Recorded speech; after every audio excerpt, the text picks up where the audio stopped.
matin, Dimitri Pavlenko. Et on reste dans l'économie avec vous, Nicolas Bouzou, pour votre édito. Bonjour Nicolas. Bonjour Dimitri. Les États-Unis ont annoncé une limitation de leurs exportations de semi-conducteurs vers la Chine. Ouais, Alors, ça paraît lointain, mais ça a des implications pour nous. Ouais. C'est pour ça que je m'emballe. Si on veut comprendre l'économie et la géopolitique mondiale, il faut vraiment comprendre cette guerre des semi-conducteurs. Alors des semi-conducteurs, déjà, Dimitri, il y en a partout dans nos vies. Il y en a dans les batteries, dans nos smartphones, dans les ordinateurs, dans les voitures, dans les robots. Il y en a aussi dans les armes.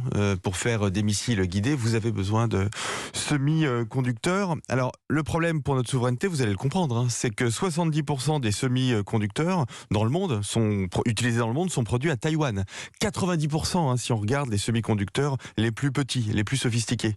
Alors, on voit bien que le jour où la Chine bloque l'île, eh bien, soit Taïwan les saborde, détruit ses semi-conducteurs, c'est tout à fait possible, soit la Chine s'en empare. Bon, dans tous les cas, nous n'avons plus d'outils numériques et moins de capacités militaires. Et ça explique ce scénario-là, possible, la restriction américaine aux exportations? Alors ils vont le faire, mais il ne faut pas nécessairement, nous, Européens, tomber dans cette forme de protectionnisme, car c'en est une. Passer de la naïveté au nationalisme, c'est aller d'une erreur à l'autre. En fait, il faut que l'Europe devienne un territoire de production. Aujourd'hui, l'Europe, c'est 10% des semi-conducteurs qui sont fabriqués dans le monde. On a une grande usine Intel en Allemagne, mais Intel, c'est une entreprise américaine. Il y a une magnifique entreprise hollandaise qui s'appelle ASML, qui est incontournable dans le process de fabrication des puces, mais qui n'en fait pas elle-même. Alors, la Commission européenne a mis en place un plan qui s'appelle le Chip Act.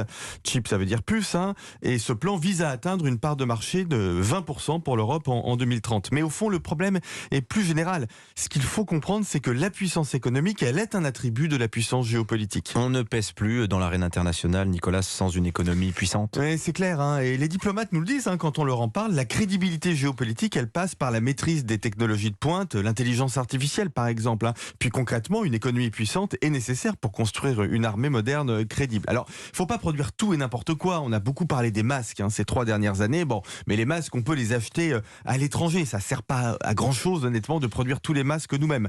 Les semi-conducteurs, on en parle moins que les masques, mais c'est plus important parce que ce sont des produits en évolution technologique constante, rapide. Et l'Europe a encore un coup à jouer, notamment pour les nano-semi-conducteurs, les plus petits, les plus chers, les plus utiles aujourd'hui.